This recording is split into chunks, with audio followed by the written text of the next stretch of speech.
Frostbite's been in development since 2006, and there's always been a roadmap and a plan for Gen 4 and beyond. So I like to think of Frostbite as an evolutionary process, and Frostbite 3 is the next step in that evolution.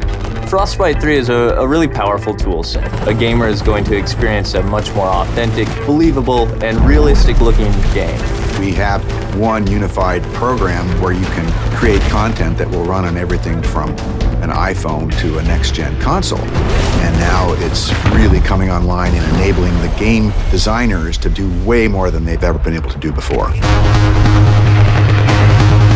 We spend significant effort on creating more dynamic and living environments. Before, they would have to go to a lot of work to make a tree feel like it swayed in the wind. Now we give them the tools to create the tree, and we let the game engine control how the wind affects that tree. Frostbite allows everything to work together. The waves on the beach, the wind blowing the whitecaps, even the clouds overhead all move consistently with the forces of nature. You might see an explosion go off, you'll see the trees nearby shake from the explosion. It's sort of subtle, but it creates this sense of seamless reality. So the large world coupled with a lot of people running around interacting with you really pays off in Battlefield 4. Destruction has always been a core feature of the Frostbite engine. It's the evolution of the way the environment is impacted by gameplay. Everything from the smallest spark colliding, but also gigantic chunks of debris that crumble when they impact the ground.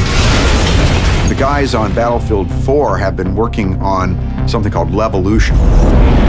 Levolution is really about the concept how you can drastically change a multiplayer map into something different. It could be anything from a big building collapsing or to a dam breaking or anything really big game changer to the level. A recent feature that we've put in, and you'll see in Battlefield 4, is our networked water simulation. So what this means is all players will see the same wave in the same position at the same time. And this leads to some pretty exciting cat and mouse type of gameplay where you're ducking down and going up and you can kind of peek around as you drive in your boat. It will no longer swim on a flat surface. Instead, it will be affected by the different waves and everything. And that comes to everything from living characters that are swimming, but also to the ragdolls.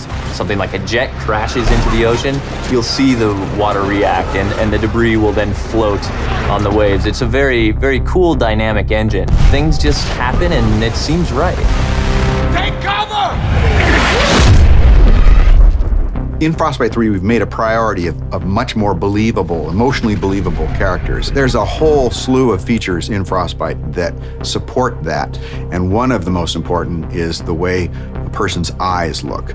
The way we render characters is better than ever before. We're doing subsurface scattered models. We have parallax animation in the iris. You'll notice it looks like a real eye. You'll back me up, right? Frostbite 3 is so much more powerful than any engine I ever used before. And it's not just the specific features and the framework, it's the fact that we're collaborating with other teams around the world.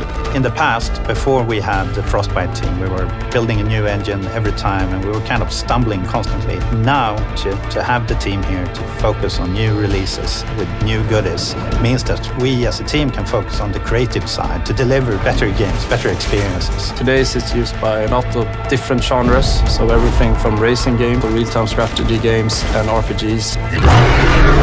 So in Battlefield 4, when the building collapses, the dust starts expanding, the debris is falling, the sparks are flying, the boats are ramping off of waves, all of this is because of Frostbite 3.